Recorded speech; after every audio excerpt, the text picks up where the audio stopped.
عشق حق میں تاج و تخت ٹھکرایا. عجب سلطان تھا عشق حق میں تاج و تخت ٹھکرایا. تو سارے اولیاء میں ایک اسد واللہ کہلایا. حضرت کا لقب جو ہے اسد الاولیاء ہے جی.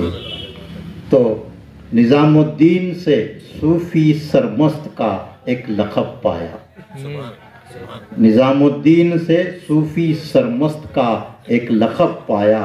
تو مریخ فلک بن کر صف باطل میں در آیا. اور یہ شعر دیکھیے کہ تو شہر سامرا کا رہنے والا ایک عراقی تھا.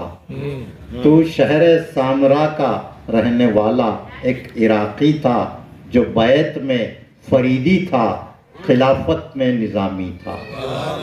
تو یہ میں نے پوری کوشش کی ہے. اور ایک شعر سرمست کیا ہے.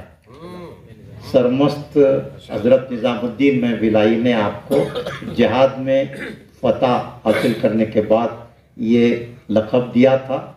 اور یہ کوئی سر نیم نہیں ہے بلکہ سرمست جو ہے جو سر کٹا کر جہاد کرتا ہے اس کو سرمست کہتے ہیں. یہ تاریخ کربلا ثانی میں پیش آئی ہے.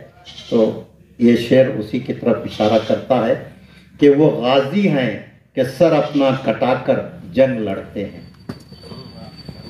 وہ غازی ہیں کہ سر اپنا کٹا کر جنگ لڑتے ہیں. زمانہ اسی لیے تو ہمیں سرمست کہتا ہے.